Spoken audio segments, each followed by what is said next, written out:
ഇന്നിപ്പോഴുണ്ടായ മറ്റൊരു പ്രതികരണം സുരേഷ് ഗോപിയുടെ പ്രതികരണമാണ്. അങ്ങേയറ്റം അപക്വമായ പ്രതികരണമാണ്.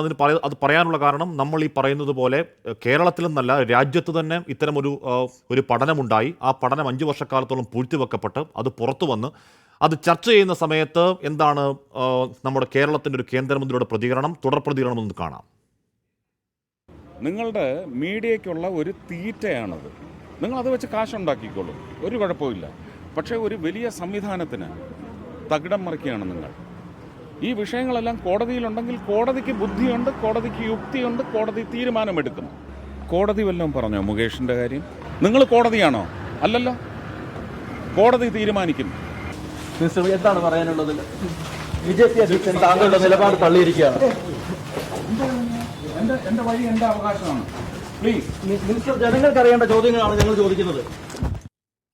ബി ഗോപാലകൃഷ്ണൻ, ഇവിടെ കൊല്ലം ഭരണിക്കാവ് മാടന്നട ദേവീക്ഷേത്രത്തിനടുത്ത് ലക്ഷ്മി നിവാസിലെ സുരേഷ് ഗോപിയോടല്ല അത് ചോദിക്കുന്നത്. തൃശ്ശൂരിൻ്റെ എംപിയോടും രാജ്യത്തിൻ്റെ മന്ത്രിയോടുമാണ്.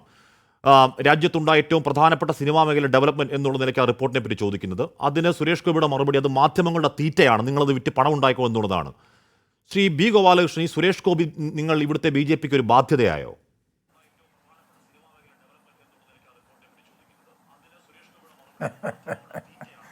വാസ്തവത്തിൽ സുരേഷ് ഗോപിയെ BJPക്ക് എതിരാക്കാനും സുരേഷ് ഗോപിയെ ജനങ്ങൾക്കെതിരാക്കാനും നിങ്ങൾ നടത്തുന്ന ചില ശ്രമങ്ങളുണ്ട്.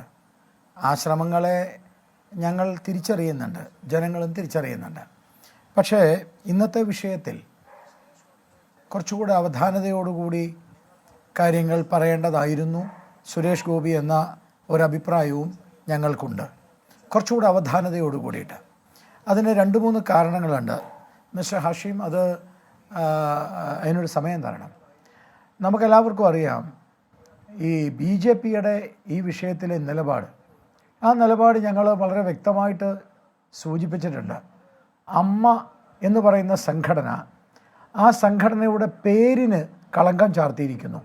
കാരണം അമ്മ എന്ന് പറഞ്ഞാൽ സഹിഷ്ണുതയാണ്, എല്ലാവരെയും ഉൾക്കൊള്ളുന്നതാണ്.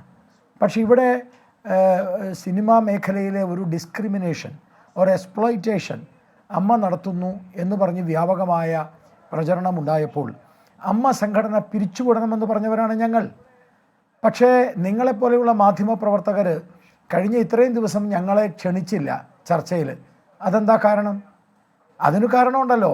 അതേസമയത്ത് നിങ്ങൾ ഇന്ന് ഞങ്ങളെ ക്ഷണിച്ചു. അപ്പം നിങ്ങളുടെ മനസ്സിൽ ചില അജണ്ടകളുണ്ട്. ആ അജണ്ടകളിൽ പെടാതെ പോകേണ്ടതായിരുന്നു സുരേഷ് ഗോപി എന്ന അഭിപ്രായമാണ് എനിക്കുള്ളത്. അതുകൊണ്ടാണ് ഞാൻ പറഞ്ഞത് കുറച്ചുകൂടെ അവധാനതയോടുകൂടി. കാരണം അദ്ദേഹം മറ്റേതെങ്കിലും ഒരു രാഷ്ട്രീയ വിഷയം പോലെയല്ല, ഇത് മറ്റേതെങ്കിലും ഒരു രാഷ്ട്രീയ വിഷയം പോലെയല്ല. എന്ന് പറഞ്ഞാൽ ഇത് ഒരു സർക്കാർ നിയോഗിച്ചൊരു സമിതിയാണ്. അതതിൻ്റെ ഒഫീഷ്യൽ പ്രൊസീജിയറിൽ ഇരുന്നു കൊണ്ട് സിനിമാ മേഖലയിൽ നടക്കുന്ന അങ്ങേയറ്റത്തെ തെമ്മാടിത്തരങ്ങളെപ്പറ്റി പഠിച്ച് ഒഫീഷ്യലായി വെക്കുന്ന ഒരു റിപ്പോർട്ടാണ്. ആ റിപ്പോർട്ട് കേരളത്തിൽ എന്ന് പറഞ്ഞാൽ നമുക്ക് അഭിമാനിക്കാൻ കഴിയുന്നത് രാജ്യത്തൊരിടത്തും അത്തരത്തിൽ റിപ്പോർട്ട് ഉണ്ടായില്ല. 5 വർഷത്തോളം പൂഴ്ത്തിവെക്കപ്പെട്ടെങ്കിലും അത് പുറത്തു വന്ന് അതിൽ സജീവ ചർച്ച നടക്കുന്ന സമയത്ത് അത് മാധ്യമങ്ങളുടെ തീറ്റയാണ് എന്ന സുരേഷ് ഗോപിയുടെ വാദത്തെ നിരുപാധികം ശ്രീ ബി ഗോപാലകൃഷ്ണൻ തള്ളിപ്പറയില്ല. കാര്യം ബി ഗോപാലകൃഷ്ണൻ അങ്ങനെ എത്ര ചോദ്യങ്ങൾക്ക് മറുപടി നൽകിയ ആളാണ്, നമ്മൾ തമ്മിൽ എത്ര ഏറ്റുമുട്ടിയ ആളാണ്. അങ്ങേക്ക് കൈ പൊന്തിയിട്ടുണ്ടോ ഇന്നേ വരെ ഒരു മാധ്യമപ്രവർത്തകൻ നെഞ്ചിന് നേരെ? ശ്രീ ബി ഗോപാലകൃഷ്ണൻ, ചെയ്യാമോ അത്?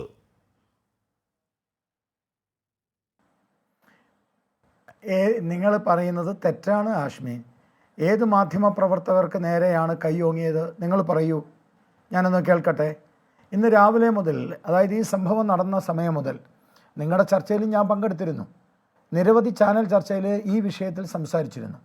പ്രധാനപ്പെട്ട ഒരു ചാനൽ പറഞ്ഞത് കയ്യാങ്കളിക്ക് തയ്യാറായി, കയ്യാങ്കളി നടത്തി. നിങ്ങളുടെ ചാനൽ പറഞ്ഞത് കയ്യേറ്റം നടത്തി. നിങ്ങൾക്ക് പറയാൻ പറ്റുമോ അങ്ങനെ ഒരു സംഭവം ഉണ്ടായിരുന്നു? ഞാൻ ആ വിഷയത്തെയാണ് വിമർശിക്കുന്നത്.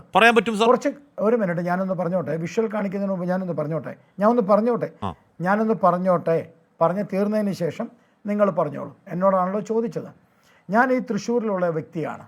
തൃശ്ശൂരിലെ ഏറ്റവും പ്രമുഖരായിട്ടുള്ള സീനിയറായിട്ടുള്ള ആ സ്ഥലത്തുണ്ടായിരുന്ന മാധ്യമപ്രവർത്തകർ ഞാനുമായി സംസാരിച്ചു. ഞാൻ ചോദിച്ചു, അങ്ങനെ ഒരു കയ്യേറ്റം സുരേഷ് ഗോപി ചെയ്തിട്ടുണ്ടെങ്കിൽ പൊന്നു സാറേ, ആ വിഷ്വൽ ഒന്ന് സുരേഷ് കാണിക്കാവോ? ഗോപിയെ ഒരു കാരണവശാലും ഞങ്ങൾ പിന്തുണയ്ക്കില്ല. അല്ല, അങ്ങയുടെ മുന്നിൽ ടി വി ഉണ്ടെങ്കിൽ ആ വിഷ്വൽ ഒന്ന് കാണാവോ? താങ്കൾ വിഷ്വൽ കാണാത്തോട് പറയുന്നതാണ്. കഴിഞ്ഞ് വിഷ്വൽ കാണിച്ചോളൂ.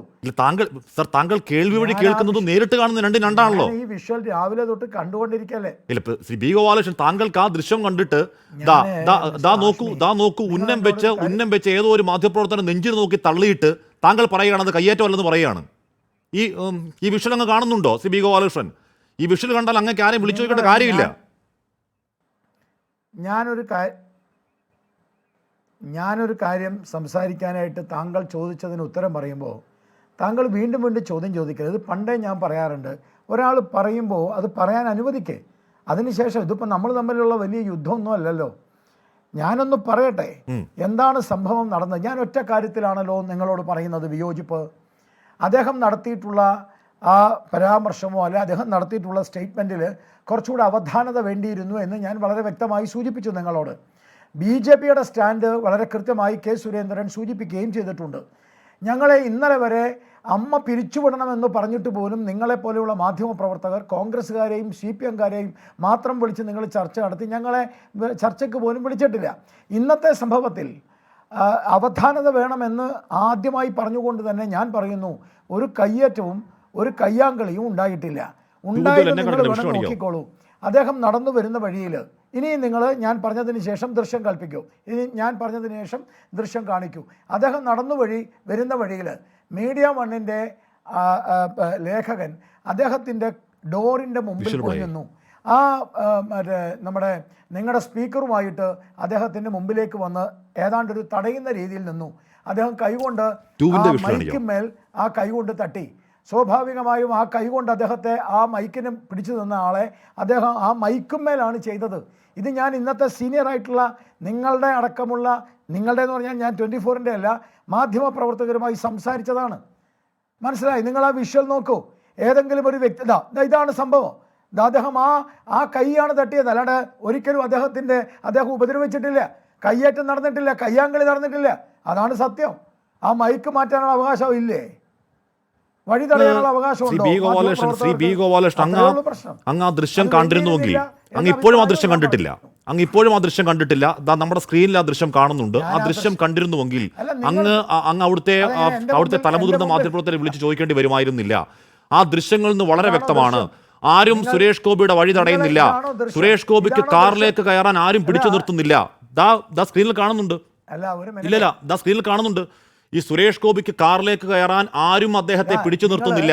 കേന്ദ്രമന്ത്രിയോട്, ഇക്കാലം അത്രയും ഈ മലയാള സിനിമാ മേഖലയിൽ പ്രവർത്തിച്ച ആളോട്, അവരുടെ സഹപ്രവർത്തകർ നേരിട്ട് അങ്ങേയറ്റത്തെ സെക്ഷൽ അട്രോസിറ്റിയെ പറ്റി ചോദിക്കുമ്പോൾ ഈ കേന്ദ്രമന്ത്രി എന്ന് പറയുന്ന ആൾ അദ്ദേഹത്തിന്റെ ഏതോ പഴയ കഥാപാത്രത്തിന്റെ ഓർമ്മയിൽ മുന്നോട്ടാഞ്ഞ് ഒരാളുടെ നെഞ്ചിൽ പിടിച്ച് തള്ളുകയാണ്. എന്നിട്ട് കയ്യേറ്റം നടന്നിട്ടില്ലെന്നോ? അനിലക്കര പോലീസിൽ കേസ് കൊടുത്തിട്ടുണ്ട്. കേസെടുക്കുക വേറെ കാര്യം, കേസെടുക്കലൊക്കെ വേറെ കാര്യം. ഒരു മിനിറ്റ്, നിങ്ങളൊരു കാര്യം മനസ്സിലാക്കി. ഞാൻ പറയണമെന്നും കൂടി കേൾക്കും. ഒരാളുടെ നെഞ്ചിലും ചെയ്തിട്ടില്ല. ഞാൻ പ്രധാനപ്പെട്ട സീനിയർ ആ സ്ഥലത്തുണ്ടായിരുന്ന ആളുകളുമായി സംസാരിച്ചതാണ്. ഇത് കുറച്ച് കാലമായിട്ട് നമ്മുടെ സൂരജ് സജി അവിടെ ഉണ്ടല്ലോ, താങ്കൾക്കും അറിയാവുന്ന ആളാണ് സൂരജ് സജി. ഞങ്ങൾ പിന്തുണയ്ക്കുന്നു. ശരി, സൂരജ് സജി, ഇങ്ങനെ എന്താണ് സുരേഷ് ഗോപി കാറിന്റെ മുന്നിൽ നിന്ന് ഓങ്ങി വന്ന് ഒരു മാധ്യമപ്രവർത്തകനെ പിടിച്ചു തള്ളുന്നത് കണ്ടാലും അത് കയ്യേറ്റമല്ലെന്ന് പറയും. കയ്യേറ്റമാണോ ഉണ്ടായത്, മൈക്കിൽ പിടിക്കലാണോ ഉണ്ടായത്? സൂരജ് അല്ല ആ സ്ഥലത്തുണ്ട് സൂരജ് പറയട്ടെ. ആ സ്ഥലത്തുണ്ടായ സൂരജ് പറയട്ടെ. സൂരജ് പറയും. ഹാഷ്മി, ഒന്നാമത്തെ കാര്യം, നമ്മൾ ആരും സ്വയമേ അങ്ങോട്ട് ചെന്നതല്ല. അവിടെ ഉണ്ടായിരുന്ന BJPയുടെ അടക്കം പ്രവർത്തകരുമായി നമ്മൾ സംസാരിച്ചതാണ്. അവരാണ് തിരുത്തി പറഞ്ഞേക്കും എന്ന് പറയുന്നത്. ഇറങ്ങി വരുന്ന സുരേഷ് ഗോപിയോട് കൃത്യമായി ചോദിക്കുന്നുണ്ട്. ആ സമയത്ത് അവിടെ ഉണ്ടായിരുന്നത് അഖിൽ മാത്രമല്ല, അതോടൊപ്പം തന്നെ ശരണ്യ എന്ന് പറയുന്ന വനിതാ മാധ്യമ പ്രവർത്തകർ ഉണ്ടായിരുന്നു. ഇവരെ എല്ലാവരെയുമാണ് തള്ളിയത്. അത് പുഷ് ചെയ്യുക എന്നുള്ളതല്ല, കൈ മുഴുവൻ ഉപയോഗിച്ചുകൊണ്ട് പുറകെട്ട് തള്ളി മാറ്റുകയായിരുന്നു. അവിടെ മാത്രമല്ല പുറകിലേക്ക് പോയത്. അഖിലിനെ മാത്രമല്ല സുരേഷ് ഗോപി അവിടെ ലക്ഷ്യം വെച്ചത്, മുഴുവൻ മാധ്യമപ്രവർത്തകരെയുമായിരുന്നു. വനിതാ മാധ്യമപ്രവർത്തകരെ അടക്കം പിന്നോട്ട് മറിഞ്ഞു വീഴാൻ പോയി.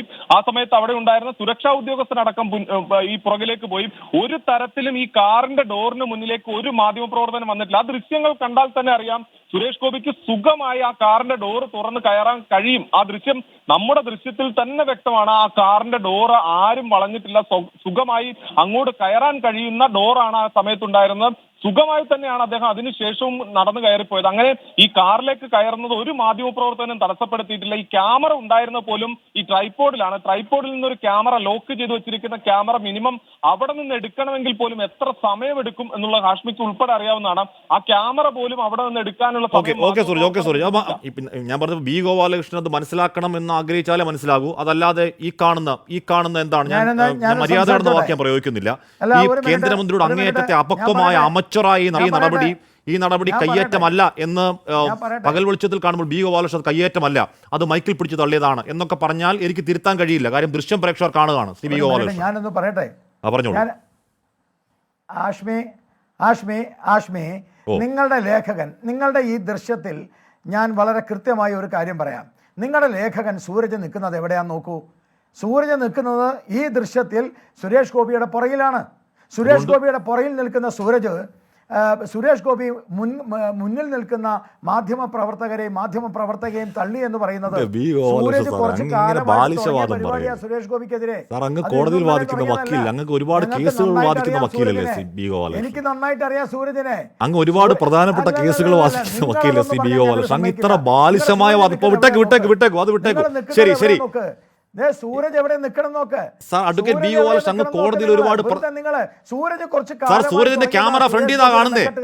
ബി ഗോപാലകൃഷ്ണൻ സൂരജ് സജി ബാക്കിൽ നിൽക്കുമ്പോ ക്യാമറ ഇരിക്കുന്ന എവിടാ? അതെ, ആ ക്യാമറ ഇരിക്കുന്ന എവിടാ? അല്ല ഒരു മിനിറ്റ്. എന്റെ ഗോപാലകൃഷ്ണൻ സാറേ, അങ്ങ് കോടതി വാദിച്ച് ജയിക്കുന്ന ഒന്നാന്തരം വക്കീലല്ലേ? ഇങ്ങനെ ബാലിശവാദങ്ങൾ പറയല്ലേ? കോട്ടെ വിട്ടേക്ക്. ഇനി സുരേഷ് ഗോപി മാധ്യമങ്ങളുടെ കഴുത്തിന് പിടിച്ച് തള്ളിയത് അങ്ങേക്ക് പ്രശ്നമല്ലെങ്കിൽ പ്രശ്നമല്ല, ഏറ്റെടുത്തോളൂ, ഒരു പ്രശ്നമില്ല. പ്രധാനപ്പെട്ട സീൻ ഞങ്ങൾ വളരെ ക്ലിയർ ആണ്. സുരേഷ് ഗോപി ഒരു മാധ്യമ പ്രവർത്തകരെയും തള്ളിയിട്ടില്ല. അദ്ദേഹം പറഞ്ഞ സ്റ്റേറ്റ്മെന്റിൽ അവധാനത വേണമായിരുന്നു. ഞാനത് കൃത്യമായി പറഞ്ഞു. നിങ്ങളുടെ സൂരജ് അയാൾ കുറെ നാളായി സുരേഷ് ഗോപിയുടെ മെക്കെട്ട് കയറാൻ നിൽക്കുന്നു. അതുകൊണ്ട് അതിനെ വിലക്കെടുക്കുന്നില്ല. മുതിർന്ന ബി ജെ പി നേതാവിന്, സംസ്ഥാനത്തെ മുതിർന്ന ബി ജെ പി നേതാവ് പറയേണ്ട വാക്കല്ലത്. പോട്ടെ, താങ്കൾ തന്നെ പറയുകയാണ് സുരേഷ് ഗോപിയുടെ ദൂരെയാണ് സൂരജ് നിൽക്കുന്നത്. താങ്കൾ തന്നെ പറയുകയാണ്. എന്നിട്ട് പിന്നെ അങ്ങനെയാണെങ്കിൽ സുരേഷ് ഗോപിയെ മെക്കിട്ട് കയറാൻ സൂരജ് ഇപ്പുറത്ത് നിൽക്കണ്ടേ? താങ്കൾ തന്നെ വാദിച്ചു നോക്കല്ലേ ബി ഗോപാലകൃഷ്ണൻ? കഷ്ടമാണ്, പരിഹാസ്യമാവല്ലേ? വിട്ടേക്കു. ഇനി താങ്കൾ സുരേഷ് ഗോപി മാധ്യമങ്ങളെ തല്ലി എന്ന് പറഞ്ഞാലും താങ്കൾക്ക് അതിനെ ന്യായീകരിക്കണമെങ്കിൽ ന്യായീകരിച്ചോളൂ, ഒരു കുഴപ്പമില്ല. നിങ്ങളുടെ സീനിയർ ലേഖകര് ശരി, സീനിയർ ഒരു ന്യായീകരണവും ഇല്ല. സീനിയർ ആയിട്ടുള്ള ഇവിടുത്തെ ലേഖകന്മാർ എന്നോട് പറഞ്ഞതാ. പേര് വേണം ഞാൻ വെളിപ്പെടുത്താം. അത് ചെയ്യുന്നത് ശരിയല്ല. അതുകൊണ്ട് ഞാൻ പറയുന്നില്ല. അങ്ങയുടെ അവിടുത്തെ ഏത് കൊടികെട്ടിയ സീനിയർ വെളിപ്പെടുത്തിയാലും ഈ ദൃശ്യങ്ങൾ കാണുന്ന സത്യത്തിൽ വലുതല്ലോ. അത് വിട്ടേക്കു. അങ്ങ് അതിനെ ന്യായീകരിക്കാണത് വിട്ടേക്കു.